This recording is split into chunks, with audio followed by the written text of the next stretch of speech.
Are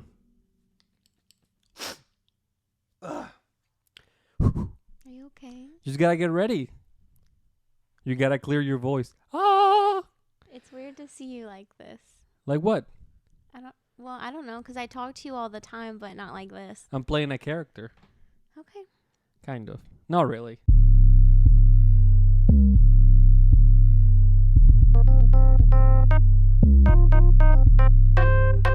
Welcome back to Midwest Midcard. This is episode 29. My name is Carlos, and with me, I have a very special guest. Not only is she my wife, but she is the mother of my children, and she is my tag team partner for life, Taylor. Hi. How are you? I'm good. Good? How are you? I'm good. Normally, whenever I do the introduction of the show, if you're watching the video, I'll put your social media handle. Do you want me to put your social media handle there, or just put Taylor? I mean, you can put it. If people want to follow me, you can. I don't post anything about wrestling. It's mainly just like kids and the dog. Nice. And Jesus, of course. I think it might be private. Well, if Yeah. you are if you're on YouTube, thank you so much for clicking that like button, clicking that subscribe button. If you're on Spotify, Apple Podcasts, or really any other podcast subscription services, please make sure that you leave a review. Leave a 5-star Frog Splash review. Yes. Everyone, please subscribe to this so I can be a stay-at-home mom. Yeah, that would Thank be you. awesome. That'd be really great. So, Taylor, you're filling in, I should say, for Brennan. Yeah, Brennan had to go be a flagger today. So You have to work as a flagger. yeah, so that's why he can't come. He's never brought up the flagging thing in this show, but he used to be a flagger. Yeah. Maybe he'll have to do it next week. He's going to be pissed. Last time, whenever he wasn't here, Zach was here, and he was like, oh, man, I'm going to get replaced. Well, there's another job evaluation, Brennan, because if Taylor does better than you, she's here, she's available, so. Yep. Yeah. She's going to be doing it. How are you doing with the headphones? They're fine. Yeah. I think I might look silly, but it's okay. I don't think you don't look silly. I mean, it's just headphones. Yeah, they're just really they're so big. It's You weird. can take them off. It's literally just so we don't talk over each other. No, I like being able to hear each other. To hear each other, yeah. Yeah. So before we get into all the good stuff, I wanted to just ask you, what kind of would you consider yourself a wrestling fan of any degree? No. Well, I think I'm like a novice. I think it's like the same thing as a beginner. I didn't watch. Okay, I watched a little bit of wrestling when I was younger, and then I didn't watch it. And then when I met you, we had to watch it every single Tuesday and Friday and Saturday, and I liked hanging out with you. So I was like, okay, I guess I'll get into wrestling. So I feel like I know a lot more than most people just because of all the stuff like you tell me. Yeah. But I would never like go out on my own and, want to know more. So, but somebody, we don't have to say who, but somebody in your family does like wrestling. Your grandpa's daughter? Oh, yeah. My Aunt Shauna. So, like, when I was watching, this was when John Cena was really big. I want to say in, like, 2008. It was probably far. Well, yes, John Cena was big then, but you're probably thinking more like 2011 or 12. I want to say. I don't think I was that old yet. I want to say it's before then. But she bought me this encyclopedia that had all the wrestlers in it and, like, all the stuff about them and... We have it around here somewhere. Yeah, you'll have to show the viewers sometime. It's probably like in this room. Yeah, I think it's right by over Izzy. there. Yeah. Izzy's joining us. I don't think she's in frame. No, I'm petting her. But she is there. So, I mean, but you've been to Monday Night Raw before? Yeah. Before meeting me, right? Yeah, I've been to Monday Night Raw. I've been to Friday Night SmackDown. I bought us the floor tickets, which I don't know why people do it because you can't even see. But anyway. Well, we were a few rows back. If you're on the floor, you have to be in the first Probably 5 rows. Or if not, it's really not even worth it. Yeah. Being in like the upper bowl, I think, is much better because you can actually see. Yeah, we were there for. So ever since we learned, whenever we went to see Dynamite, we were sitting there. We had a pretty good view. When we went to the live event recently, we had a really good view. And then at SummerSlam, which you were also there, Yeah. we had a pretty decent view. Yeah, it wasn't bad, honestly. I don't want to know the price of those tickets, but They weren't too bad. I mean, I can tell you now. it's okay. You I don't need feel to like tell they me. were. I don't remember. They weren't too crazy though. I bought them the day that they came out. It's just hard because with a pay-per-view, you're in like a football field. So obviously, you're not going to be close to the ring unless you're on the field. Yeah, you have to be like ringside. Yeah, I really like The U.S. Heritage Heritage Bank. Bank. I like their setup a lot better. It's just cozier to me, and maybe it's because we've watched so many things there, and like I've grown up in Cincinnati. But Yeah, being at Ford Field was definitely something. It was kind of. It's the biggest crowd that I think I've ever been in, honestly. But wrestling fans are like a type of people I feel comfortable and safe with. Yeah. You know what I mean? Like, I wasn't uncomfortable when we were at the stadium, like actually at the show. I was super uncomfortable in Detroit. This guy was like riding his bike and was following me, and he was trying to like sell me the CD. And Carlos is always like, just ignore them, like they'll leave you alone, because he grew up in Mexico and people will literally just like come up to your car and start washing your windows or like trying to sell you something. So he's a pro at just ignoring people. And I was trying to ignore him, but this man was on a bike, literally like following me down the street. So how am I supposed to just ignore that? And he hands me this CD, and it looked so scary. And he was like, about astrophysics, and was like going on and on about this like crazy space stuff. And that was scary. And shout out to Brennan for giving him a few dollars, because of course he asked me for money for it after he like shoved it in my hands. And then we were standing in line at Mom's Spaghetti, and this guy looked like super cracked out. Like, no offense if you do crack, but just don't No, ask. you should definitely stop doing crack. So full offense if you do crack. Stop doing it. He looked really scary, and he kept asking people for money, and I was just so sketched out. And like, anyway, my whole rant was to say that wrestling fans, I think, are good people, and like they're a little weird, and none of them wore deodorant, especially at the Ford Field. But I felt safe and comfortable. I guess that's something. Yeah, that dude was like, you guys know about Star Trek? And I was like, I already know it's going to be some bullshit. I know. And you were like, I don't want it. And I'm like, I just know. These people, like with these people, you just have to blow them off. They'll move on to somebody else. He was on a bike. I know. And that's crazy. That's like a pro gamer move. Yeah. And then he had like a bag full, like you couldn't see through this bag full of CDs. Was there a Glock in there, or was it his rap tape? I don't know. So I had to stop and let him try to sell me whatever it was. Yeah, the other thing is that he was talking about some like concepts that it's not like they were like these like high, like, oh, this guy is like a genius. It was more like, this guy is like, I don't know. I mean, I had to say that like it was drug related, but it's hard to say. I think Brennan has the CD. Yeah, I hope he didn't put that in anywhere. Yeah, it's probably got a virus It's on probably got a big Trojan virus. Yeah. Well, shout out to that guy. Hopefully, I hope he's watching this. I hope he doesn't watch this. Why? Because he's going to be... Oh, that was the different guy. I said that was cracked out. I hope that guy's not watching. Yeah. I mean, he was just... I mean, I don't want to say that. If he's watching this, that'd be pretty wild. That would be. I hope he leaves a comment. If you're the guy that sold us that CD, I try to find, like, your music online somewhere. It just doesn't exist. So I doubt that he's, like, on the internet. He probably thinks that, like, it's a conspiracy. Yeah, man. he probably is, like, on that Alex Jones shit. And he's like, the fluoride in the water is turning the frogs gay. What's that guy's name that says that? Alex Jones. No. There's another guy that has like a a podcast and he does like hardcore drugs. You talking about Joe Rogan? Yeah. Oh my that's God. what I was thinking of. No, okay. So Rogan, we're just so like far removed. Sorry. Rogan is a comedian. Is he? Yes, he is.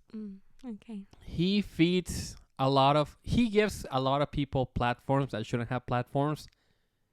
But a lot of it also, I think, has to do with him being a comedian and just being in on the joke and like feeding into like this shit. And obviously, like, he knows his audience very well. And he knows that they'll like listen to whatever he says. So a big part of it is essentially, it's a little bit of trolling. And I'm not saying that he's like smarter than everyone else. I think he does, and he says a lot of stupid stuff. Mm-hmm.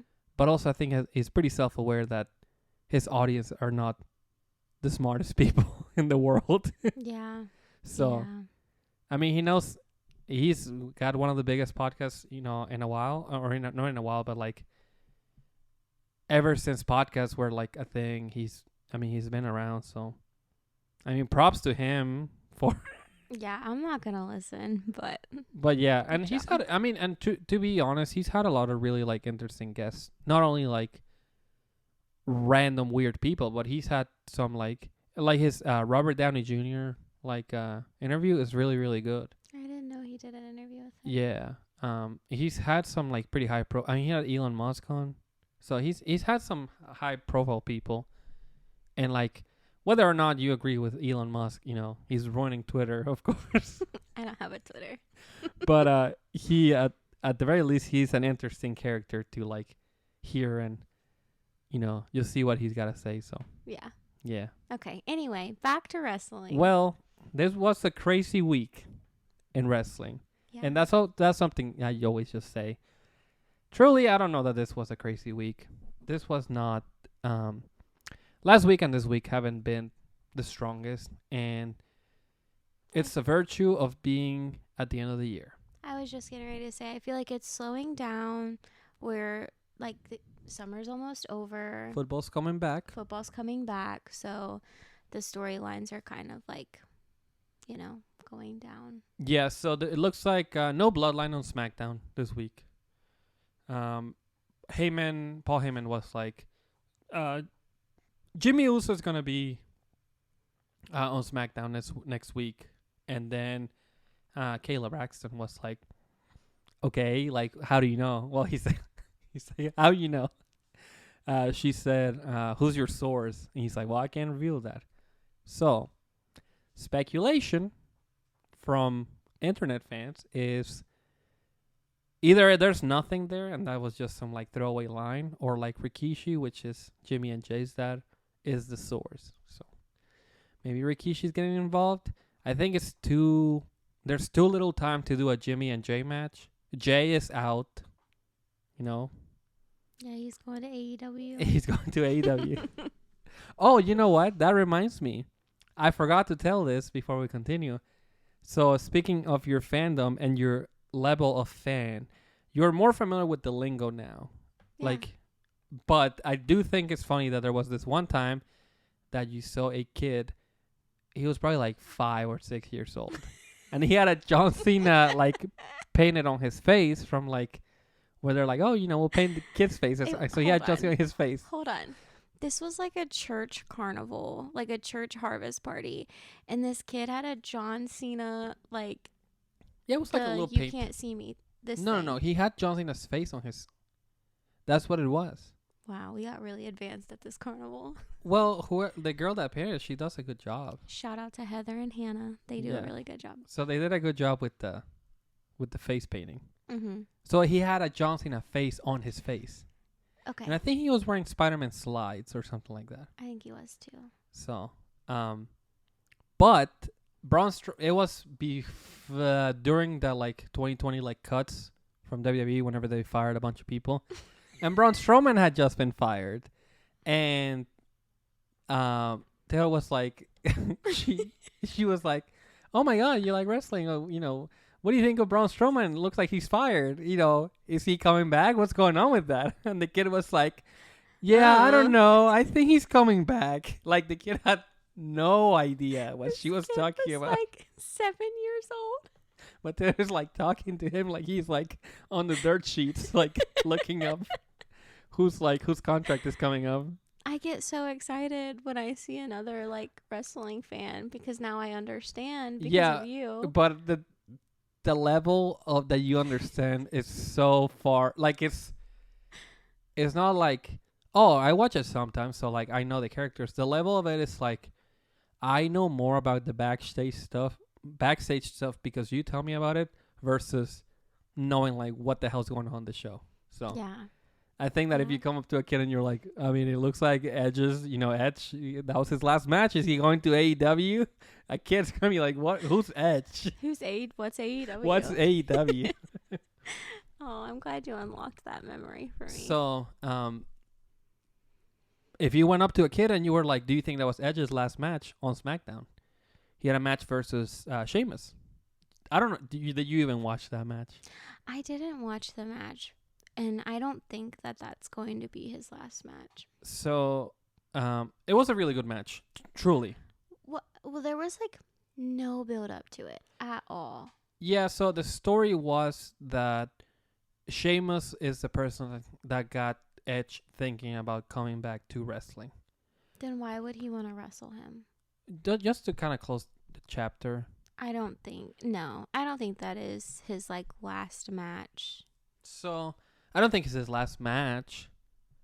Now, that is, as of right now, as of what the internet says, that was the last match on his contract. His actual contract is coming up in September. So I don't think there's any chance of him going to AEW for All In, which is this Sunday. There's no chance for that. Now on Wednesday, which is today, but this comes out on Friday, he said on WWE's The Bump, which is an online show that they do every Wednesday. The Bump, Wednesday. A bump is. What's a bump?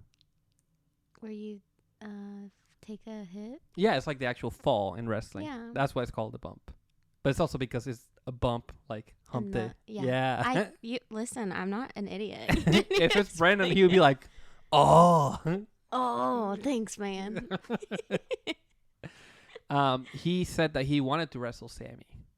And he's still featured on WWE programming. I would love to see that. Yeah, absolutely.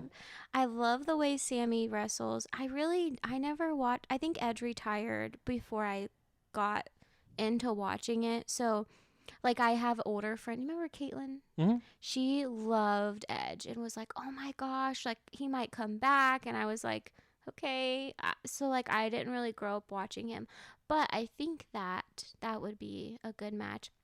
There was no build up to this one with Sheamus, and that's why I didn't watch it. I had no interest in it, and even if it was his last match, like, they just didn't do a good job with it. And I feel like WWE really takes care of their people like Edge that are there for a long time, so they would give him more of an exit. Yeah, I see what you're saying.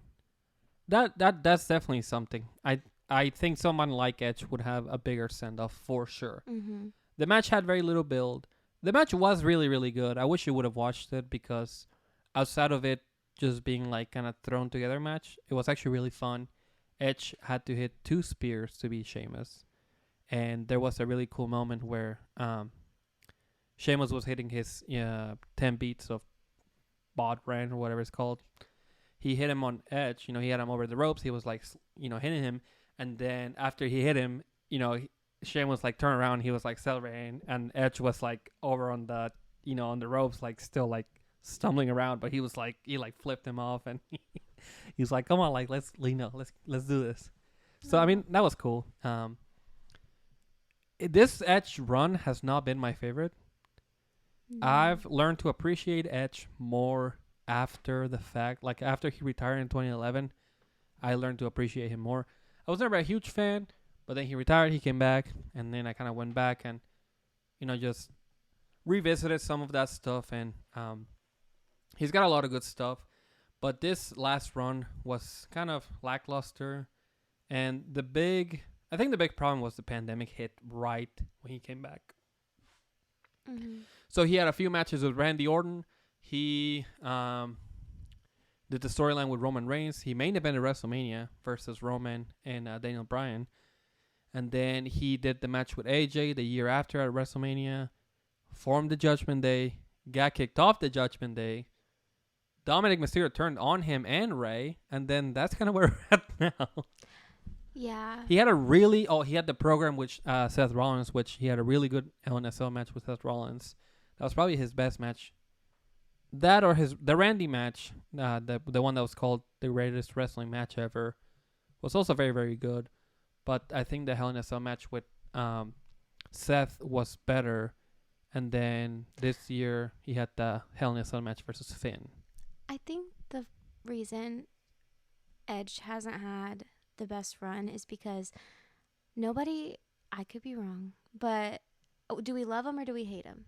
Yeah. Like, is he a bad guy or is he a good guy? Because he wants to be a bad guy, but everybody, I don't know how to say it correctly, but not that they feel bad for him because he had to retire and now he came back, but almost that nostalgia-ness of him makes him a good guy. You can't buy him as a bad guy.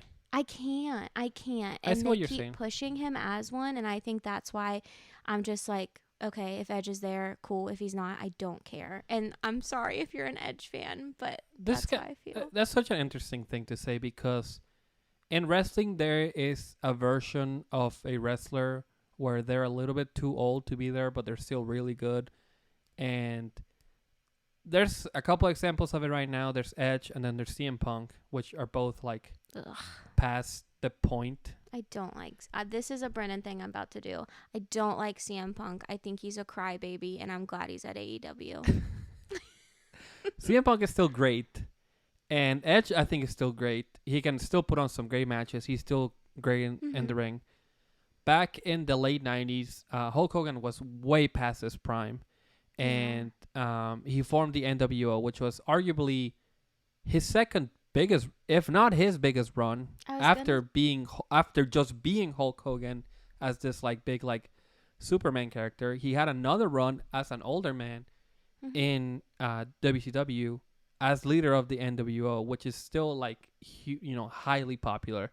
But by all intents and purposes, this was Hulk Hogan's run as an old man. And even then, he still had a run as an old man in WWE, and he actually won the tag team titles with Edge. So it's kind of a full circle moment for Edge. Yeah, I was gonna say my family that doesn't even really watch wrestling, my dad knows about the NWO, so like that is still super popular. So do you think they were trying to do something like that with Edge with the Judgment Day and it just wasn't working out, or do you think it was always supposed to be Edge starts the Judgment Day and then they turn on him? No, I think that was whenever the Judgment Day came out, Vince was still in power, like running creative. And I think by all reports, Edge's idea of the Judgment Day is a lot closer to what it is now than what Vince wanted it to be. Vince wanted it to be like a supernatural like thing. And they've turned into these like bullies more than anything now. I do think Edge's idea of the Judgment Day was very different from what they gave us at the beginning to what he got kicked out and then what it became now. So we'll never know what Edge wanted it to be, but what it was at first was like, oh, we're scary and we're the Judgment Day or whatever. That part that was gonna like turn into like the supernatural idea, like presentation. I don't think that's what Edge wanted, and that's probably why he like got out of it. Yeah. But it never hurts to have some like a veteran like Edge that's really good at his job to be there with like younger or people that are getting established or are established, like Rhea Ripley and Damian Priest, and then eventually Finn Balor. So yeah, it just kind of like I don't know who knows. But I do think it's cool that wrestling allows for older people in the sport to like still be successful and be good at it. And Edge's old man run, even if it wasn't super successful, I think people are still gonna look at it fondly. If this was it, who knows? He may still come back. I think they will too. That's why I was saying earlier, like just people's nostalgia of him will make him like likable. Yeah. So. But just to kind of put a bow on this whole thing, so the last that from today is that this is from PW Torch, which is wrestling. They do news, and I think they have a newsletter, and they're pretty trustworthy. But they also reported that Drew McIntyre was maybe not gonna renew his contract, and here he is. So Right. they apparently said that Edge came to WWE and said, "This is what I need," and WWE said, "No," and that's kind of where we're at. So now it is important to notate that WWE is no longer just WWE. They are owned by a different company, which is Endeavor, which also owns UFC, and the UFC fighters don't get paid a lot of money. They make very little money in their fights, and most of them do like a couple fights a year. Most of the time, just once a year. So definitely not like the most profitable business as a fighter. It's very profitable if you're a promoter because pay-per-view events are like $100 a piece. So expensive. So it could be a matter of like the people upstairs are like, he's too expensive, and then maybe they can't afford him. But also, like you said, WWE does right by their people most of the time. But if he doesn't stay in WWE, the possibility of him going to AEW is very, very, could happen. You think so? His boy Christian, like his best friend Christian, is in AEW, so It might be something new for him. I think it'd be interesting. The same way that I said a few, probably months ago, that I think Drew McIntyre in AEW would be a cool shakeup. I think that having Edge, why not? I think that if Drew McIntyre went to AEW, he could be like the Roman Reigns over there. I think that they could not waste like any time with him. You would have to just make him like the main attraction. I really think that the AEW fans would really like him too. Oh yeah, they would take to Drew very, very easily. Yeah. So anyway, we can kind of move on to some other stuff. So you care about this. LA Knight. Yeah. So LA Knight, it's kind of interesting. So he is featured on he was on SmackDown. He faced Austin Theory for the US title. He came out during the Grayson Waller effect, and he was like, how about, who cares about, the Miz essentially? How about we go ahead and have a match, you and, Theory and me, and for a shot against Rey Mysterio, the new US champion. And he ended up losing thanks to the Miz. But then he was on Raw too. And during Miz's match versus Akira Tozawa, LA Knight returned the favor, and then Miz lost. So what do you think about LA Knight, man?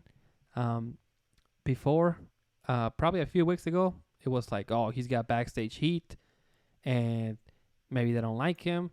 They're burying him. He loses every match. He loses every big match that he's had. He obviously won the SummerSlam Battle Royal, but he did lose versus Theory for the chance for the, U.S. Championship. He lost to even, compete for the title versus, Santos Escobar ended up winning that match. So, doesn't look, he's featured on both shows. Who else is featured on both shows? Right. I really like LA Knight a lot. Yeah. I know before I had heard like, oh, he just comes out every week and does the same thing. He's a catchphrase. Yeah. Even if he is, I love it. Like, I'll do it every show. Like, yeah. I think he's great. His style is different. Like, it's not, just black tights or, some silly gimmick like they do with all the women. I really like him. I'm super excited about this Miz and LA Knight stuff that's going on. Yeah. I think they feed off of each other really well. I think Miz kind of, and it was maybe last week where Miz said that he was the flavor of the month. And, I think Miz came out on top doing that. And I don't know anybody else can like come like toe to toe with LA Knight like that. I was gonna say when the Miz was saying that stuff, I was like, this sounds very John Cena-ish to me. Like John Cena, he was cutting him for real. I say this every time that John Cena comes up. I'm like, John Cena hurts feelings. That's what yeah. And you know what? John Cena's coming back. I know. I'm really excited. So if he, I mean, I don't think that John Cena would go in there and deliberately, essentially bury LA Knight, but it would be very interesting to hear those two. for John Cena to be like, fine speech, and then just proceed to like destroy him. I mean, Theory hasn't recovered. I know. Theory is another one where like I feel like we've just tried and we can't get it right. But why? Because he looks like he's a good looking guy. He's built great. He's not a terrible wrestler, but like we just can't find his niche. Yeah, they just don't put him in the position to succeed. Yeah. And it seems like Triple H likes him. I know. I really can't figure it out. Like, I can't figure out if, like, Triple H likes you if you get the Roman Reigns 2015 push or, like, if you actually work hard and get, like, I just can't figure that part out yet. I don't know, because with Triple H is also about the never-ending story. Yeah. So, who knows? And maybe that's, as much as, like, that part of Triple H annoys me, that's probably what we need, because I'm still hooked on this bloodline thing. Yeah. Even though I've been begging for somebody to, like, I've been like, oh, if Roman Reigns wins one more time, I'm just going to throw our TV away. Yeah, but it's not to this point where you'll pay money to see somebody beat Roman Reigns. I know. And you know that they're not going to, but, like, that's why Triple H is the head of creative, right? You're right. So. It's all about the game and how you play it.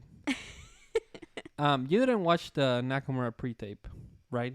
No, I didn't. But I love that they're filming these in their like native language and just using subtitles. Yeah. Because the promos are so much better. Yeah, Asuka did one. I really liked the Asuka one. Yeah, a lot. And then this Nakamura one, I know you didn't see it, but he came off. I mean, for all intents and purposes, he came off like a supervillain.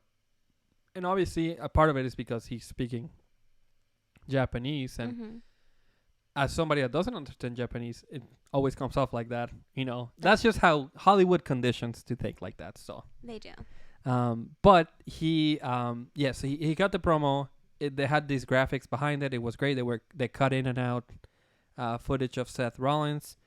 So last week, Nakamura approached Seth and he whispered something at him. And when he revealed that he whispered at him, he said, "I know about your back." And by that, he means that Seth Rollins has back issues that he's been dealing with for at least the past 2 or 3 years.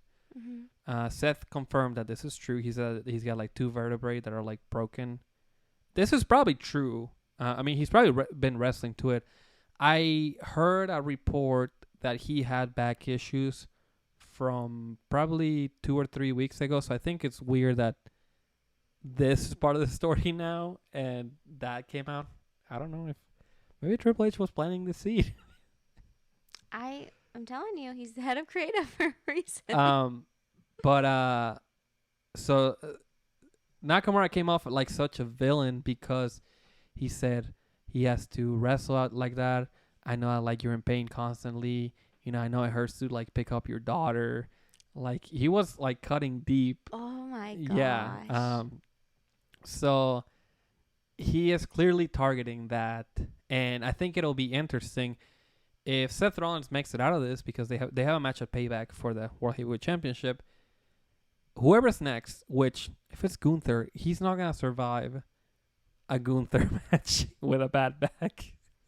No, Gunther's gonna break the ring. But I think it would be, this just popped into my brain, if they did do the Seth Rollins and Gunther match, which it might be far away still, if it ended up being like not even like a match. It was like Seth Rollins comes in, like he cannot take the punishment from Gunther. Gunther wins, Seth Rollins goes away 5-6 months, and then comes back and kind of like gets back at him. But I just think it would be interesting to see. It would be interesting. I'm ready for Gunther to have a shot at a different title. I love him. I know a lot of fans are always like, boo, but I can't get enough of Gunther. I think he is built like a tank. I really like him. He always sells the matches to me like he's actually hurting them. Oh yeah, I'm always like, babe, did you see that? Oh my gosh, is that guy okay? And you're like, yes. he's fine. He's pretty stiff. I think that's why the Sheamus match with Drew was also really good, because Sheamus is, from what I've heard, he's very stiff. Like he lays there pretty snug. So having him with Gunther. Not to go back, but I think that's also why I didn't like the Edge and Sheamus matchup, because I am still in the Sheamus versus Gunther versus Drew McIntyre. Like, I love that kind of wrestling. Yeah. I want you to actually look like you're hurting each other. Yeah. And with Edge and Sheamus, it's not going to look like that because they just have two different wrestling styles. But, okay, Edge is a big boy. I think you forget that Edge is, like, bigger than most guys in the roster. No, I know, but okay, you have to admit, like, their wrestling styles are very different. Yeah, Edge is like a more nimble, kind of technical guy, and Sheamus is very physical and like a brawler. Yeah. I was just going to say, if we're playing WWE, like, Edge is a specialist, yeah, Sheamus is a brawler. Exactly. And guess what? Specialists and brawlers don't go together. Yep. Fighters and brawlers go together. I learned that from my good friend Triple H. I think Gunther would be like a giant, though. Gunther would be a giant, yeah. He had a really good match with Rey Mysterio, so. I don't know why we're going here, but I don't think that Gunther would ever be a good tag team person. Yeah, that would be weird. He's just too, like, his presence is too much on its own. Yeah, for sure. Yeah. No, I feel you. Well, I mean, since you mentioned Gunther, so, I did want to just kind of close out the Nakamura thing by saying that Brennan was hating on Nakamura last week. Why? Because he said, like, he can't get over the language barrier. And this week, he actually texted on our group chat. He was like, oh, my God, that Nakamura thing was really good. It's like, yeah, and that's what I said. I said, just let him go out there and cut the promo in their native language and then just put subtitles. How hard is it to do that? Brennan needs to open his mind up more. And it's not even that. I don't even care if they're in the ring, like, cutting it live in Japanese. Like, it's going to have the same impact at the end of the day. Yeah. You know? I Plus, the internet works fast. Like, you'll get it, eventually. No, I love it. I think and things don't always translate the same. Like, obviously my husband speaks Spanish, and sometimes I'll be like, how do I say this in Spanish, or how would you say this in English? And it just doesn't translate the same. So they're more comfortable speaking in that language, and I think everyone, I love it. Yeah. But Gunther, he had a match with Chad Gable, another fan favorite. And I wanted to bring this up that people still will, like, bring up, like, that Gunther is underrated as a hot take. I think that's hardly a hot take, because Chad Gable is liked by the smart fans on the internet, and he's very well liked by the crowds. So he's not underrated by any means. I think he is a very popular guy, and people like him. And I don't think anybody thinks that he's, like, not as good or he is better than people, like, that set him out to be. I think that people know how good he is. And he beat Gunther by countout. It was a match for the IC title. He suplexed him over the barrier, which is impressive on its own. I mean, Chad Gable is stronger than any guy in that ring. Yeah, Gunther is huge. He's a big boy, and he's, like, kind of like, his limbs are really, like, he's long. Just so long. Yeah. So he's like a long person. So seeing somebody like Chad Gable, I mean, he's very strong and he's in, good shape. But seeing him just, like, throw him over the barrier is, I mean, it's a visual. It's for sure a sight to be seen. What the hell? What was that? Sorry for technical difficulties. I got, like, an ad for something. It's probably not gonna come through on here, but that was weird. So, when do you think we get Gunther versus Brock? Ooh, probably. I mean, they could save it for WrestleMania, but I think Gunther's gonna end up fighting somebody for the World Heavyweight title at WrestleMania. I want him to, but I would love to see those two wrestle. Yeah, just Brock has to be down for it. I But who know. knows if Brock is coming back? So He'll come back. I mean, who knows? But you don't think Chad Gable could beat Gunther for the title? Probably. I think he could. I think Chad Gable is great. He's so strong. He is a really like crazy athlete. So if anybody on the roster could do it, and if I really like believed in anyone, I would say Chad could. But they're not going to take this like record breaking streak for the internet. Intercontinental Yeah, title? I was gonna say international. International? Intercontinental championship from Gunther. Yeah. Like, he's very close to, like, beating... so, I mean, you may not know, but the Honky Tonk Man is, like, one of the longest reigning champions. Hold on. And Honky... We're about to find out how long. Oh, he looks interesting. Yeah, he's like an Elvis impersonator. So we'll see how long his reign was. Here it is. So what is that? Combined days, 454, right? Yeah, I think so. So 454 is the record to beat. Where's Gunther at? 438? Mm-hmm.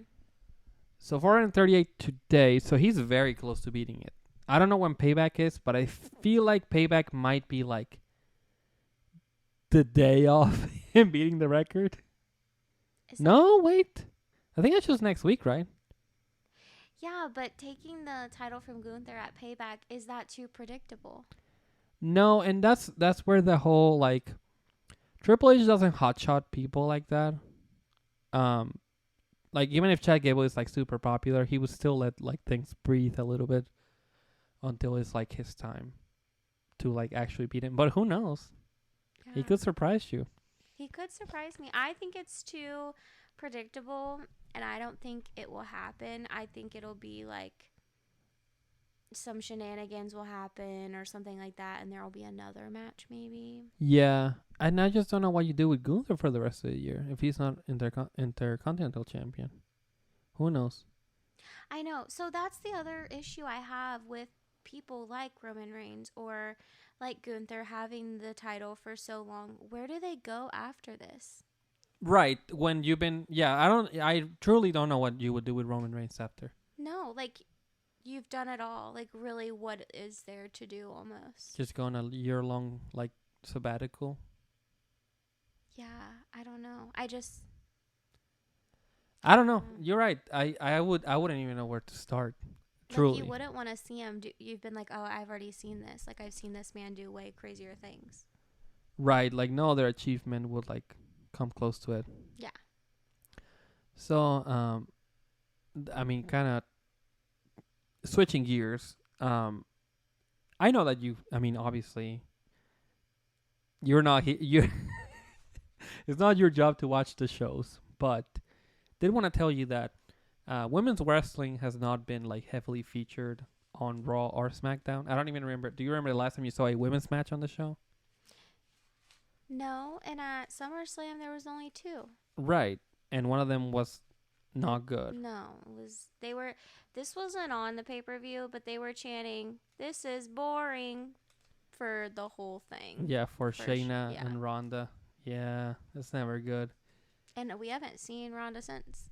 No, Ronda's, I think she's just done, and I think Shayna got hurt. But so these women's matches are very, very short, and I don't know that I'll be able to put this on the actual show. Mm-hmm.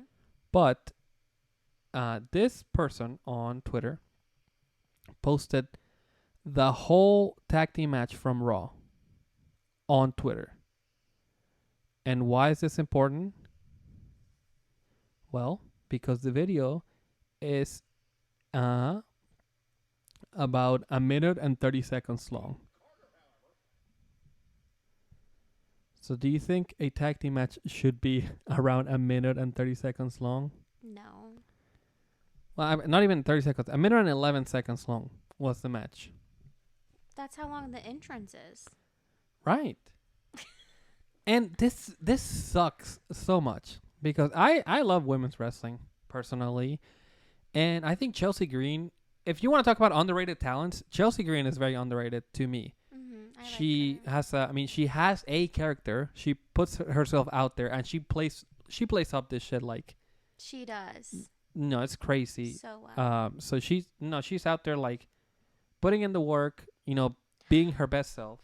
I really like Chelsea Green and Sonya Deville. Yeah. Is that still her name? Yeah.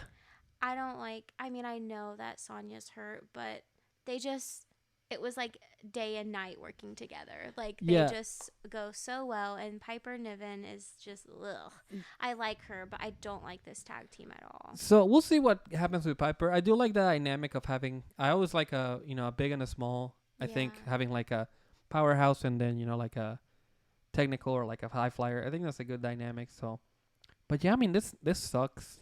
The other thing that happened on Raw was there was a Becky Lynch and Trish Stratus segment where it was god awful. The crowd was not feeling it. Apparently they were chanting like "this sucks" or this really or something horrible in French. Yeah. And Trish was kind of like stumbling through like very out of character for Trish. I don't know. Becky and Trish just hasn't been great.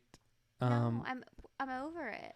Their match last week wasn't good, and then they had a very good brawl after the match, but then they just kind of like stopped it because Zoe Stark came out, and they kind of took out the whole steam from it. So it's weird.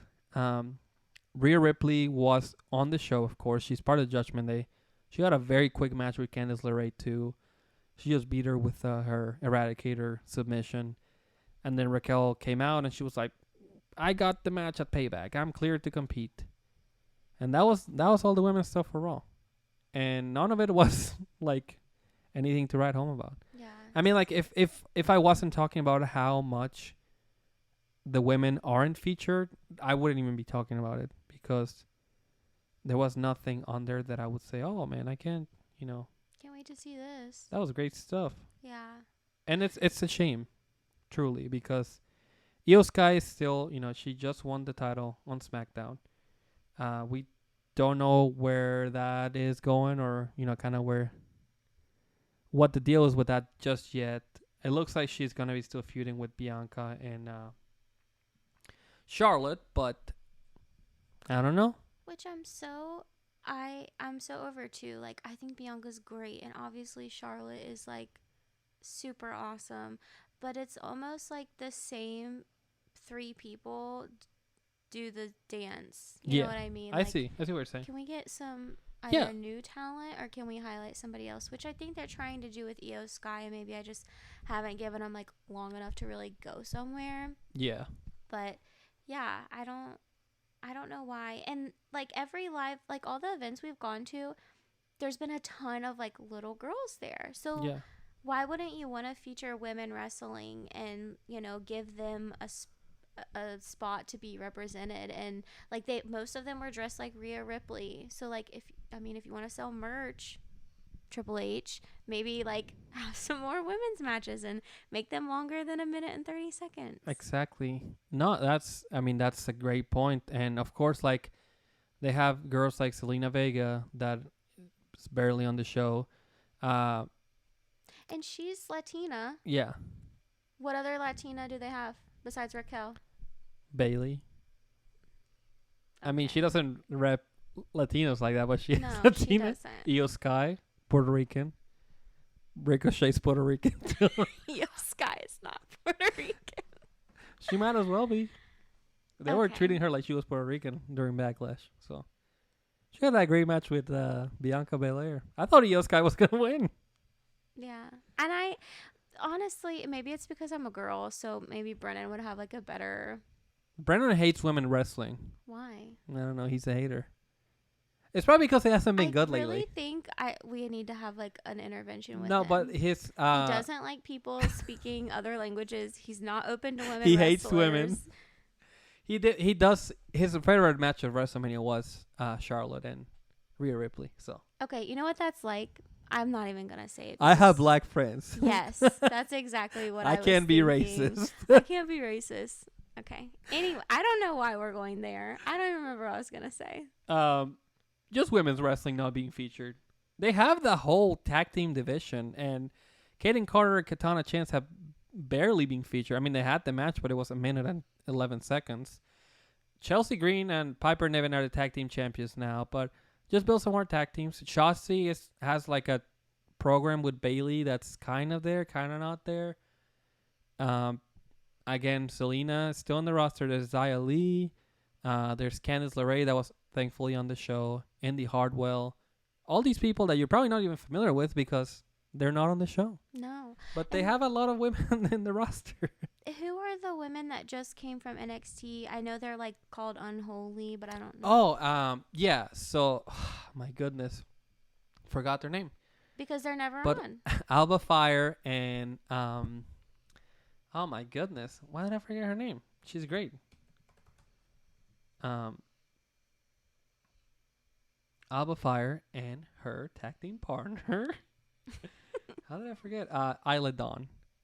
Yeah, see, I remember there was so much build up. Like, oh, Well, they're because they were the coming. NXT tag team champions. Yeah, so why do they do that? Why do they bring people from NXT and just sit them?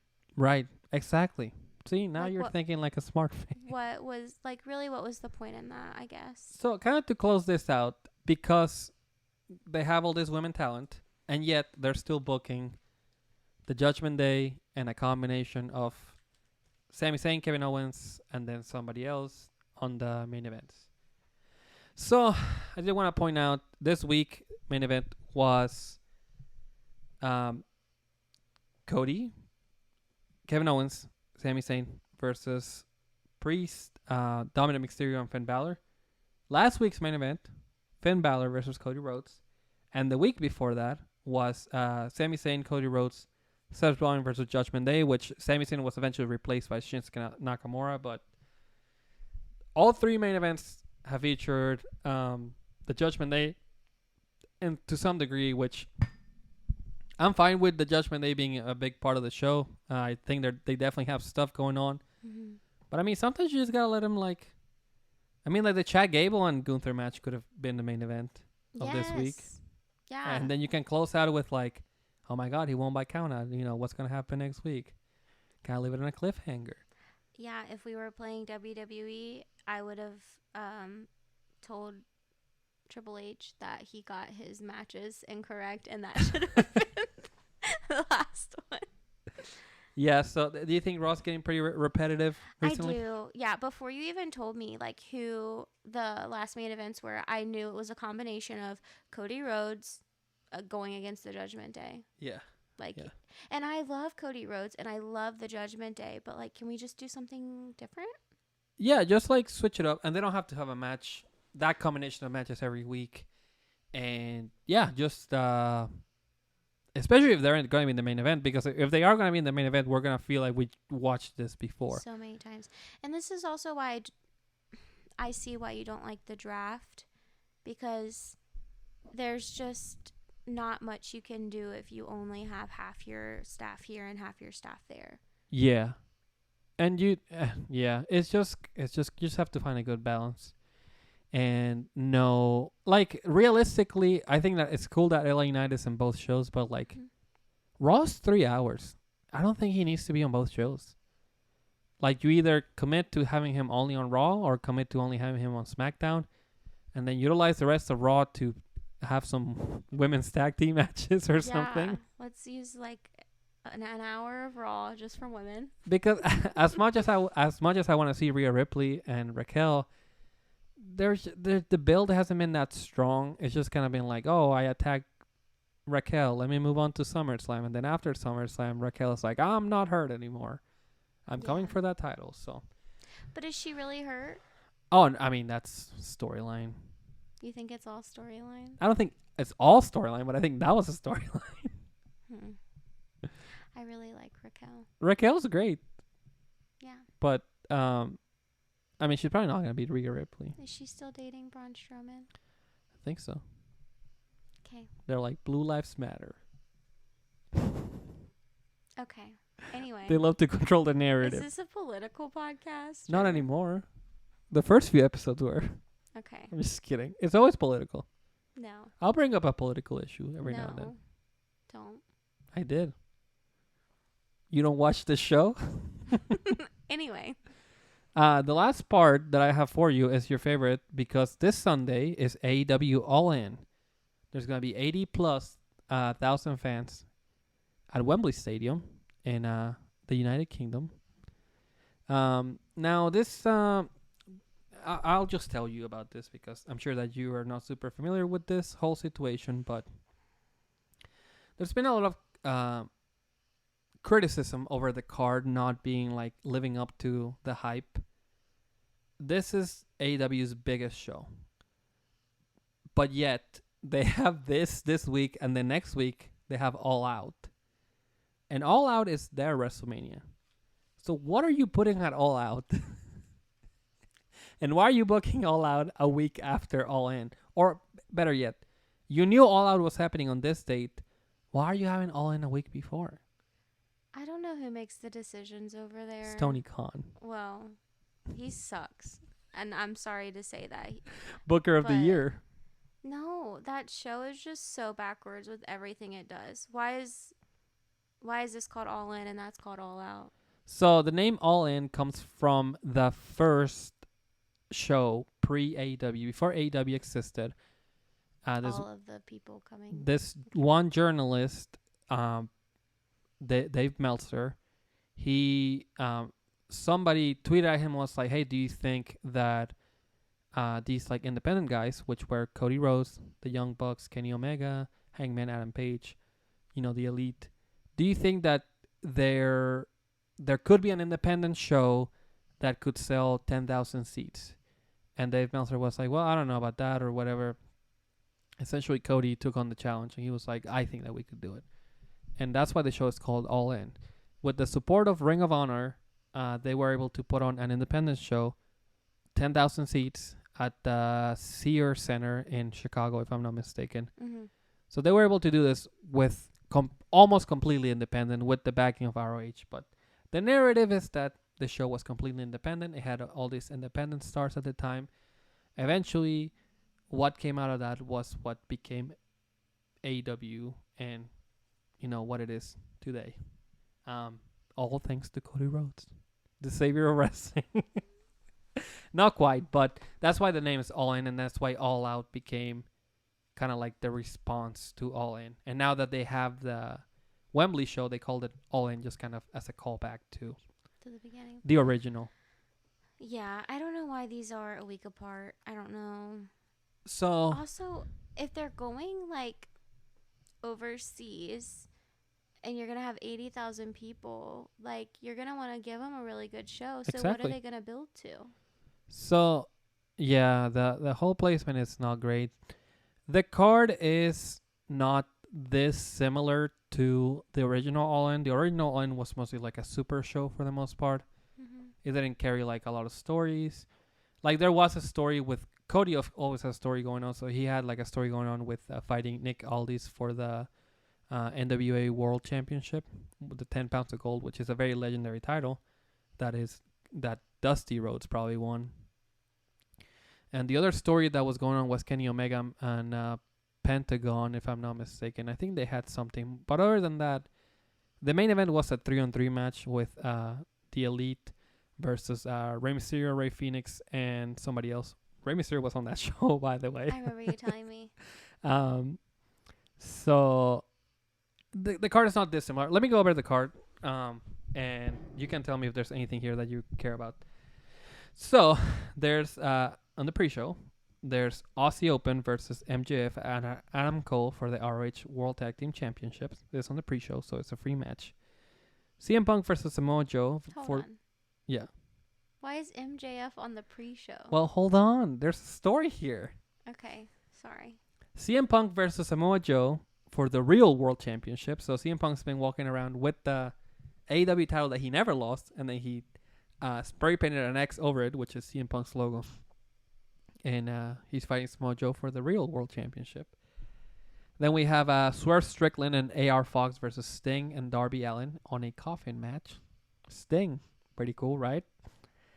John Moxley, Claudio Castagnoli, and Wheeler Yuta with 3 mystery partners, which were probably revealed on AEW this week, which we're recording Wednesday, so we don't have that information. Versus Eddie Kingston, the Lucha Brothers, and Orange Cassidy and the Best Friends. This is a Stadium Stampede match. Then we got Kenny Omega, Hangman Page, Kota Ibushi versus Jay White, Juice Robinson, and Konosuke Takeshita. Chris Jericho versus Will Ospreay, Hikaru Shida, Saraya, the former Page, Tony Storm, and Britt Baker for the AEW Women's World Championship. Then we got FTR versus the Young Bucks for the AEW World Tag Team Championship. And then finally, the main event, the big main event for the 80,000 show, MJF versus Adam Cole for the AEW World Championship. So the story here is that MJF and Adam Cole were put on this tag team tournament as mystery partners. They ended up having to be partners after they just had a match for the world title. And they actually became really good friends. MJF started being a little bit less shitty to everyone. And they've been having just kind of fun, just being partners, being together. And it seems like that the friendship is there and is real. But also, like, the underlying issue is, what's the deal with MJF? Like, is he for real about this, or is he going to betray him? But also, the swerve could be that Adam Cole betrays MJF. They have a tag team match at the pre-show, and that if they win the RH World Tag Team titles, it'll kind of solidify their friendship. But then what are the repercussions of the main event? Like, what's going to happen there? Well, why would that be the main event? What? Because for the world title. Yeah, but if they're friends, like, what? But that's my thing, Tony Khan. That's his name? Yeah. Why? Like, if you're building this friendship at the beginning of the show, why is the main event? Well, because that was the whole deal. Eventually, the payoff for this was like, hey, like, you know, you're still going to give me that return match. Because last time, you know, that their world title match kind of in some, like, BS, so. I don't know. That's the payoff. That's the strongest story. And the story, the most interesting thing about all this is that story of MJF and Adam Cole is the most WWE story on the show. And it's like the most interesting story on the show. Yeah. I don't know. Out of all of those matches, yeah, I think I would be the most interested in CM Punk versus Samoa Joe. exactly. Good And stuff. You know why? Because they're in WWE. Yeah. Former WWE guys. Yeah. I think there's a lot of good wrestling here, but I understand how somebody like you would just not care about most of this stuff. But there's going to be some good. I'm sure there is going to be some good matches. I'm sure they will. Honestly, I think they have a lot of really great talent at AEW. I just don't think it's managed well. And I think Tony Khan is a little over his head. Yeah, I feel you. He's in over Oh, his he head. definitely is. And he's not even. I don't know. I mean, like, I'm afraid for Edge, and not like I think it would be cool if he goes there, but they would have to handle him very carefully, as to not just be like, here's another former WWE guy, because there's a lot of that already. I was gonna say, yeah, there's a lot of that, and it doesn't seem like Tony Khan has a hand on the backstage stuff. Yeah, like WWE does. And I wanted to bring up, so there apparently there's gonna be some card changes, not related to Cash Wheeler being arrested, which you knew about. I told you about this. Mm-hmm. He was arrested because he was flashing his gun at somebody during some sort of road rage incident. Did he get cleared to go? I think he's good. I don't think there's anything developed on that. But let me see. So, I mean, this article is crazy that it's pointing out the duo made an appearance early this week Dynamite in Nashville just days before Wheeler's arrest. They are scheduled to defend the World Tag Team Championships against Matt and Nick Jackson, the Young Bucks, on August 23rd. The upcoming pay-per-view is set to be expected to draw a record-setting audience in London. I think it's funny that a Fox News article says that. Yeah. Especially because this is about that. But so Tony Khan, let me put this on the screen real quick. This is from F4W Online. Tony Khan, expect AEW All In card changes due to things happening in the real world. Ugh. I don't like that. But the subtitle says the changes don't appear to be related to FTR versus the Young Bucks, which that's where Cash Wheeler. I think Izzy needs to go inside. Okay.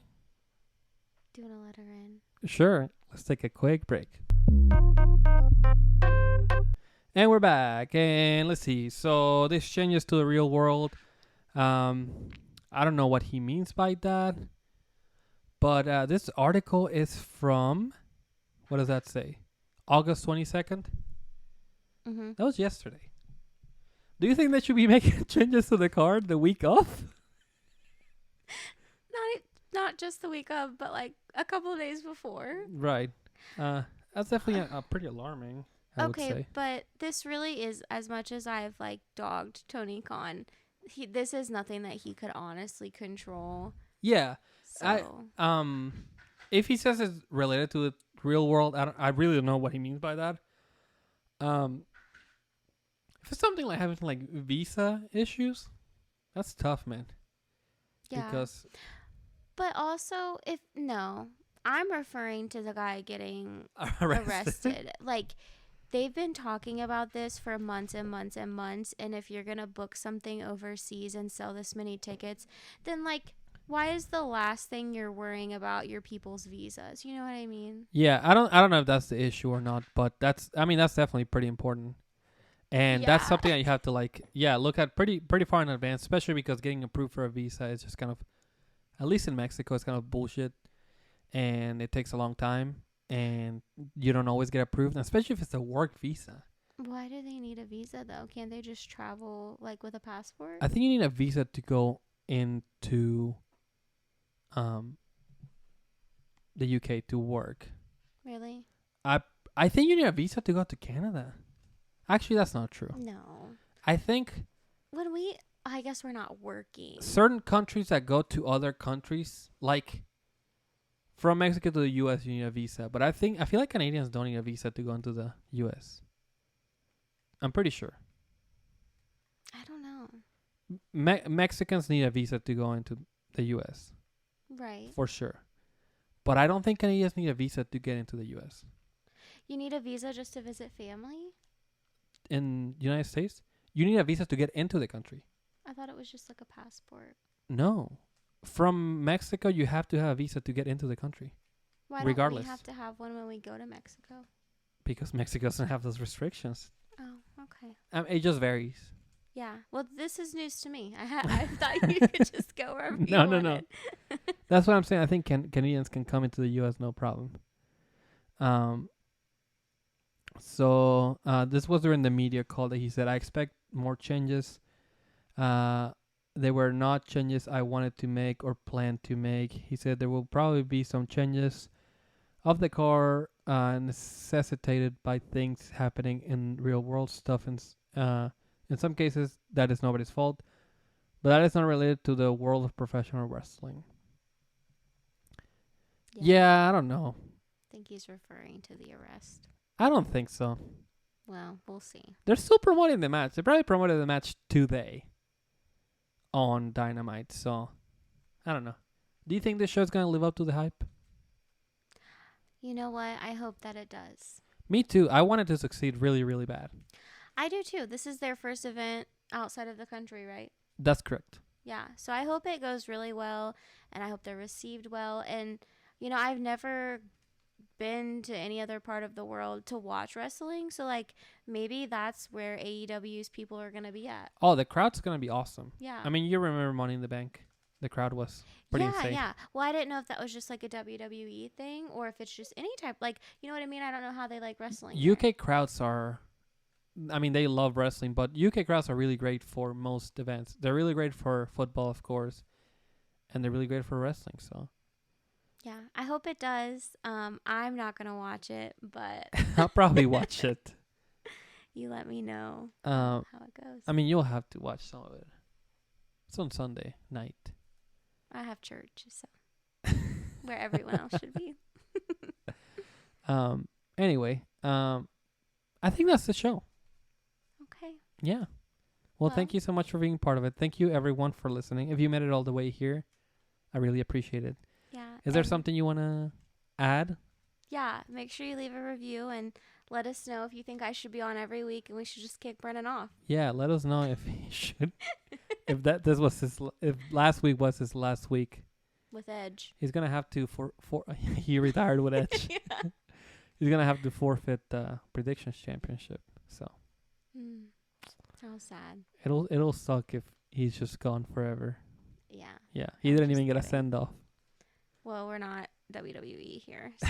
Yeah. Well, thank you so much for being part of the show, Taylor. I really appreciate it. Thanks for having me. Yeah, no problem. And for everyone else, we will see you next week.